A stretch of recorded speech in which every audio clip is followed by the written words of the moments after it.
కాల్నాగులు ఇంకా తోక జాడిస్తున్నారు. తెరమరుగు అయిపోయినట్టుగానే కలరింగిస్తూ చాప కింద నీరులా కార్యకలాపాలు సాగిస్తున్నారు. బెజవాడలో కలకలం రేపిన కాల్మనీ వ్యవహారం మళ్లీ తెరపైకి వచ్చింది. 20 లక్షలు అప్పు తీసుకున్న పాపానికి ఆ కుటుంబం ప్రాణభయంతో పోలీస్ కమిషనర్ను ఆశ్రయించింది.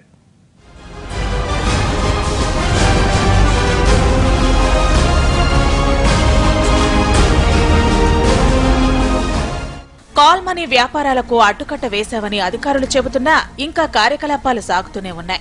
తాజాగా ప్రాణభయం ఉందని ఓ కుటుంబం బెజవాడ పోలీసుల్ని ఆశ్రయించింది.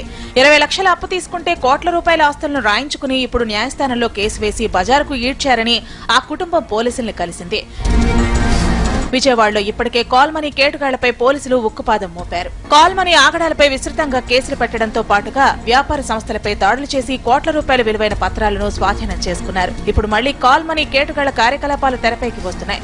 ఇన్ని రోజులు ప్రాణభయంతో కాలం గడిపిన కుటుంబం చివరి ప్రయత్నంగా పోలీసులను కలుసుకుంది. మేము 20 లక్షలు తీసుకున్నాం, అతను మా దగ్గర 80 లక్షలు తీసుకున్నాడు. ఇంకా కట్టాలని వచ్చాడు. ఏ విధానంలో తీసుకున్నాడు? మాకు 2 రూపీస్ ఇంట్రెస్ట్ అని చెప్పాడు. ఫస్ట్ ఏ విధానంగా 2 ఫ్లాట్లు తీసుకున్నాడు, 40 lakhs క్యాష్ తీసుకున్నాడు. అదే ఎట్లా అంటే ఆస్తులు 2 ఫ్లాట్లు రాయించుకున్నాడు.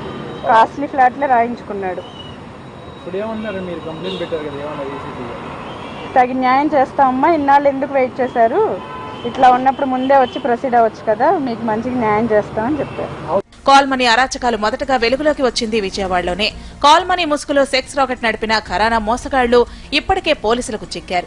అయితే వారంతా ఇప్పుడు బయటకు వచ్చారు. బినామీల పేరు మీద కార్యకలాపాలు సాగిస్తున్నారు. కుటుంబంలోని మహిళలు కూడా కాల్మనీ వ్యాపారాలు సాగిస్తున్నారు. అధికారులు చర్యలు తీసుకుంటున్నా ప్రయోజనాలు మాత్రం కనిపించడం లేదని తాజా ఘటనతో అర్థమవుతోంది.